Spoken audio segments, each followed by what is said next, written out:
लोकतंत्र में तो सबसे बड़ी जो है वो जनता है। बिल्कुल। कोई नेता तो कुछ है नहीं, जो जनता कहेगी वो करेंगे, जो जैसा समाज कहेगा वैसा करेंगे। शहर की एक एक गली, मंगल पड़ाव की गली हो, मटर गली की गली हो, अखाड़ धाम की गली हो, आपके नंबर 1 से लेकर और 17 तक जितनी गलियां हैं हमने अपने छात्र जीवन में सारी छानी हुई। पहली बार मेरी दावेदारी स्वयं की नहीं है जी। ये जो दावेदारी है कार्यकर्ताओं की दावेदारी है।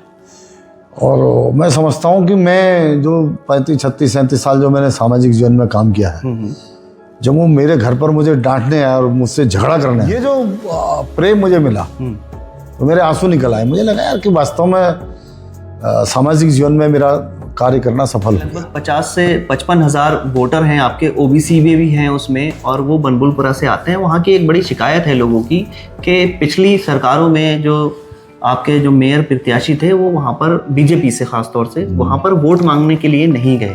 तो स्वागत है आपका i7 न्यूज़ में। हल्द्वानी मेयर सीट जो सबसे हॉट सीट है, जिस तरीके से यहाँ पर ओबीसी का टिकट हुआ है, दोनों ही पार्टियों में इस टाइम खलबली मची हुई है। बहुत सारे नॉमिनेशन भी आ रहे हैं, लेकिन जो सबसे प्रबल दावेदारी जिसको कही जाएगी वो निकलकर अब सबसे सामने आई है बीजेपी से। हमारे साथ हैं गजराज बिष्ट जी।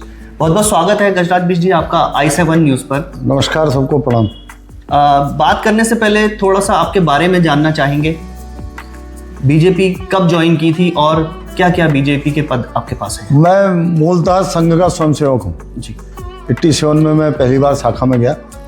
अभी हमारे जो सर सहकारवा हैं आदरणीय आलोक जी, तब नगर प्रचारक हुआ करते थे, तो उन्हीं के सानिध्य में मैंने संघ की शाखा में पहली बार गया। क्योंकि संघ को ज्वाइन तो करना होता नहीं, केवल शाखा में जाना होता है जी। तो तब से लगातार हम संघ में आए। फिर 89 में मैं युवा मोर्चे में मंडल का उपाध्यक्ष बन गया और 96-7 में मैं छात्र संघ का छात्र नेता के रूप में, एवीपी के छात्र नेता के रूप में डिग्री कॉलेज में चुनाव जीता मैंने।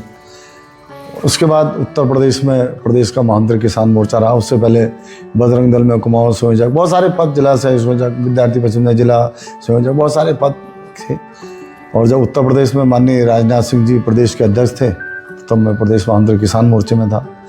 फिर जब पहली बार उत्तराखंड का गठन हुआ तो प्रदेश महामंत्री युवा मोर्चा बना, फिर जिला महामंत्री बना, फिर युवा मोर्चे का अध्यक्ष बना, फिर general secretary Bharatiya Janata party का रहा। और जब राज्य आंदोलन चल रहा था तो अखिल भारतीय विद्यार्थी परिषद जो छात्रों की एक विंग थी, उसने एक नया संगठन बनाया था, संयुक्त छात्र संघर्ष मोर्चा। तो उसमें कुमाऊं का कार्यभार देखा। लगभग 30 से 32 बार उस आंदोलन में जेल जाने का, थाने जाने में बैठने का अनुभव रहा है।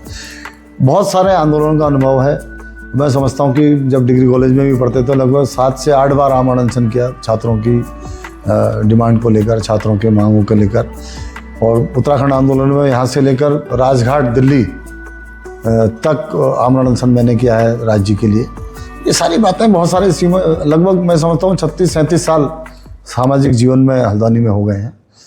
और राज्य सरकार में भी रहा हूँ, मैं मंडी परिषद का चेयरमैन भी रहा था। इस प्रकार से अपना जीवन चलता रहा है। बात करी जाए तो चुनाव की, हमें जहाँ तक की जानकारी है गजराज सिंह जी ने अभी तक किसी भी टिकट में दावेदारी नहीं की है यहाँ हल्द्वानी में जी। नहीं, मैं 2007 में, 12 में, 17 में, 22 में कालाडूंगी विधानसभा से विधायक का उम्मीदवार रहा हूँ। और हर बार मेरा नाम जाता है, दिल्ली तक जाता है, स्टेट तक जाता है।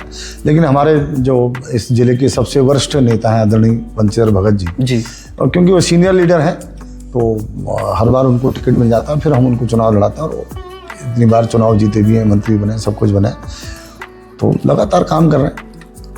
अब जो आपने दावेदारी की है मेयर पद की हल्द्वानी से, आप किस वार्ड से आते हैं? ये पहली बार मेरी दावेदारी स्वयं की नहीं है जी। ये जो दावेदारी है कार्यकर्ताओं की दावेदारी।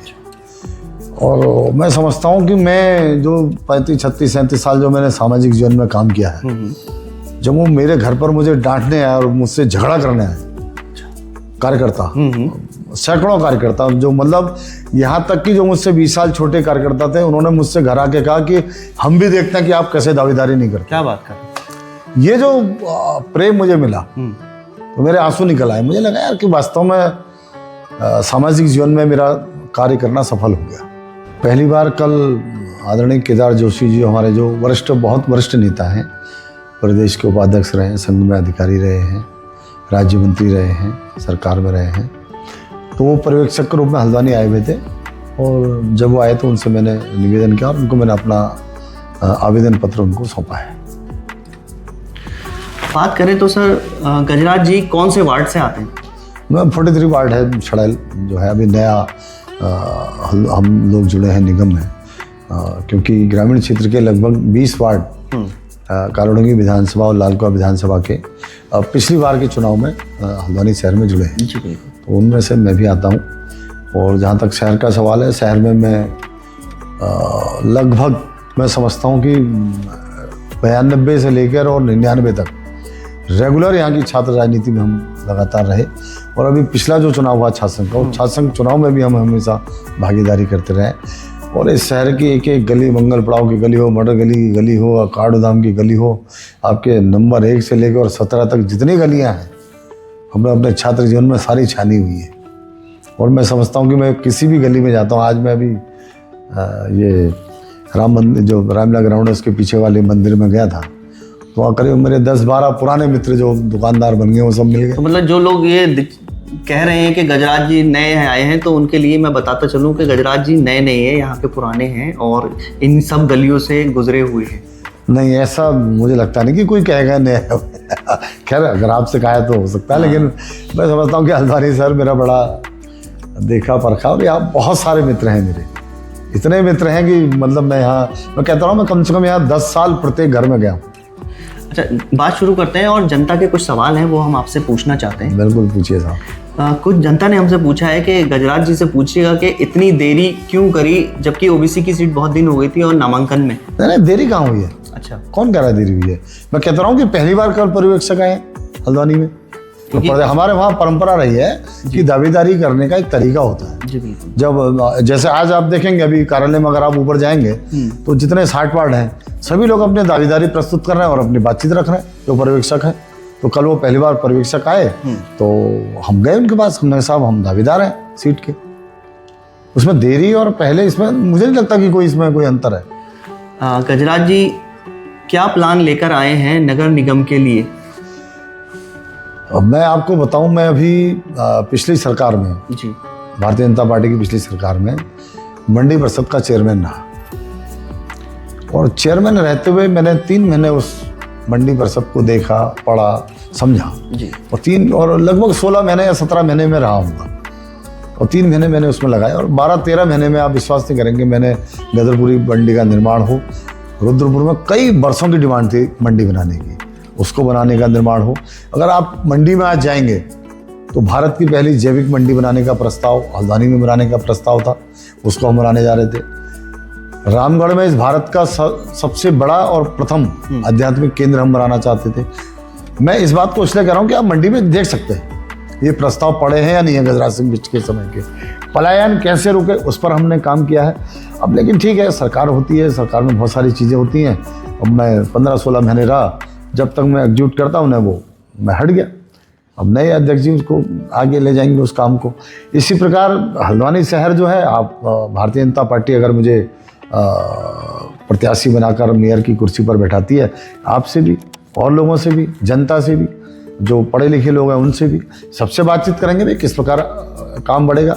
हमारे आदरणीय मुख्यमंत्री आदरणीय पुष्कर सिंह धामी जी हों, हमारे सांसद अजय भट्ट जी हों, या जोगेंद्र पाल सिंह रौतेला जी जो 10 साल से हम महापौर हैं, और यहाँ की जनता है, यहाँ के अधिकारी हैं, सबने मिलकर हल्द्वानी को सुंदर बनाने का काम किया है। उनके कामों को और आगे बढ़ाएंगे, किस प्रकार और नए काम बढ़ सकते हैं वो सब जनता से पूछ के बात करेंगे। लोकतंत्र में तो सबसे बड़ी जो है वो जनता है। बिल्कुल, कोई नेता तो कुछ है नहीं, जो जनता कहेगी वो करेंगे, जो जैसा समाज कहेगा वैसा करेंगे। और मैं समझता हूँ कि वो सीट पर बैठेंगे तो सब लोगों से बातचीत करेंगे, यहाँ के पढ़े लिखे से बात करेंगे, डॉक्टर से बात करेंगे, प्रोफेसर से बात करेंगे, जो व्यापारी वर्ग है उससे बात करेंगे, किस प्रकार हल्द्वानी और सुंदर बन सकती है उस प्रकार से बात करेंगे, उसमें काम करेंगे। देखिए सर, एक तबका है लगभग 50 से 55 हज़ार वोटर हैं आपके, ओबीसी भी हैं उसमें, और वो बनबुलपुरा से आते हैं। वहाँ की एक बड़ी शिकायत है लोगों की कि पिछली सरकारों में जो आपके जो मेयर प्रत्याशी थे वो वहाँ पर बीजेपी से खास तौर से वहाँ पर वोट मांगने के लिए नहीं गए। आपका क्या कहना है सर? मुझे नहीं लगता कि ऐसा हुआ होगा। हमारे वहाँ बड़े बड़े लीडर हैं, मजर नईम साहब हैं, महबूब अली खान साहब हैं, सिद्दीकी साहब हैं, अपने बहुत सारे मेरे मित्र हैं, आफ्ताब भाई हैं जो वहीं रहते हैं, मेरे साथ पढ़ते थे। ऐसा तो नहीं लगता, लेकिन मेरा तो निवेदन इस निगम में लगभग 2.25 लाख वोटर हैं, लगभग जी। 282-80 के आसपास हैं। मेरा तो सभी से निवेदन रहेगा, अगर भारतीय जनता पार्टी मुझे चुनाव लड़ाती है, प्रत्येक वोटर मुझे वोट दे। मैं हर एक का मेयर बनना चाहता हूँ। देखिए, वहाँ के लोगों की 2 बड़ी समस्याएं हैं। एक, लाइब्रेरी पिछले 10 से 12 साल हो गए, उसको तोड़ दिया गया, वो नहीं बन पाई। दूसरा, एक टंचिंग ग्राउंड की प्रॉब्लम है, जिससे 2 विधानसभाएं प्रभावित हैं, हल्द्वानी विधानसभा और लालकुआं विधानसभा। वो सबसे बड़ी समस्या है। और जहाँ की अभी देखा जा रहा है कि जनवरी के लास्ट में वहाँ पर राष्ट्रीय स्तर के खेल भी होने, और वो बिल्कुल सारे देश से लोग आएंगे, और वो एक ऐसा क्षेत्र है, सब उधर से ही निकल कर जाएंगे। तो क्या हम उनको वही टंचिंग ग्राउंड दिखाएंगे? निश्चित रूप से माननीय मुख्यमंत्री जी ने उसके लिए भी बहुत सारे काम किए हैं। जी। उस टंचिंग ग्राउंड के बगल में ही मैं जब मंडी अध्यक्ष था, मैंने ही वहाँ पर वो रिसाइकलिंग का वहाँ पर एक स्थान उनको मैंने मंडी के द्वारा, आप पूछ भी सकते हैं, मंडी के द्वारा हमने उसे दिया है। ऐसा नहीं कि मैं मंडी में था तो शहर को हम नहीं जानते या शहर की समस्याओं को नहीं जानते हैं। तो आप मुझे आने दीजिए, अगर पार्टी मुझे यहाँ पर बैठाती है तो निश्चित आपसे भी पूछेंगे, वहाँ के लोगों से भी पूछेंगे, अधिकारियों से भी पूछेंगे किस प्रकार क्या समाधान होता है। और मैं समझता हूँ जो पिछले मेयर भी रहे हैं, उन्होंने भी बहुत सारे प्रयास किए होंगे, उन प्रयासों को आगे बढ़ाएंगे। बात करें तो डम्मा से एक रसकिया नाला आता है, उसने पिछले रूप में आपने भी देखा कितना बड़ा विकराल रूप ले लिया और कितनी बड़ी उसमें हानियां हुई हैं। सर, उसको किस तरीके से देखा? नहीं, जो पिछले मेयर थे उन्होंने भी उसमें बहुत सारा काम किया है। मैं जब मैं जाता हूं तो बहुत सारी चीज़ें उन्होंने भी की हैं, और उसको आगे बढ़ाएंगे। सब लोगों से पूछेंगे भी किस प्रकार इसका समाधान हो सकता है, क्या हो सकता है, क्या नहीं हो सकता, वो सारी चीज़ें पूछ कर उससे काम करेंगे। रकसिया नाले में जैसे हम छड़ैल में आते हैं, रकसिया नाले का आपने जो जिक्र किया, तो हम जैसे छड़ैल में आते हैं तो छड़ैल में ये पूरा पहले आज से लगभग ये होगी आपके 91 या 92 की बात होगी, तब तक पूरे खेतों में फैलता था। तो आप वहाँ अभी पता करिए छड़ैल में जाकर, हमने अपने स्वयं 1-1 बीघा जमीन दी और वहाँ नाला बनवाया, रोड बनवाई, नाला बनवाया। तो सबका समाधान है, हर समस्या का समाधान है। कोई ऐसी समस्या समाज में नहीं है जिसका समाधान नहीं है। उस समाधान की ओर आगे बढ़ेंगे। नहीं, मैं केवल इतना कहना चाहता हूँ, अगर भारतीय जनता पार्टी मुझे मेयर प्रत्याशी बनाती है तो आप सब लोगों से मेरा निवेदन है कि एक बार मुझ पर विश्वास करिए, और मैं आपके विश्वास पर खरा उतरूंगा, ये मैं आपको विश्वास दिलाता हूँ। मेरा सभी जनता से निवेदन है कि हम सब लोग मिलकर, क्योंकि हम सब लोग हल्द्वानी के वासी हैं, हम सब लोग मिलकर हल्द्वानी को खूबसूरत बनाएंगे। बहुत बहुत धन्यवाद सर, i7 न्यूज़ से बात करने के लिए। बहुत बहुत धन्यवाद आपका। तो ये थे गजराज जी, जो कैसे गरजे आपने भी देखा, और दोस्तों किस तरीके से अगर इनको टिकट मिलता है क्या ये काम करेंगे, इन्होंने सब बताया है। तो जुड़े रहिए हमारे साथ, देखते रहिए इस वीडियो को और शेयर करिए। बहुत बहुत धन्यवाद।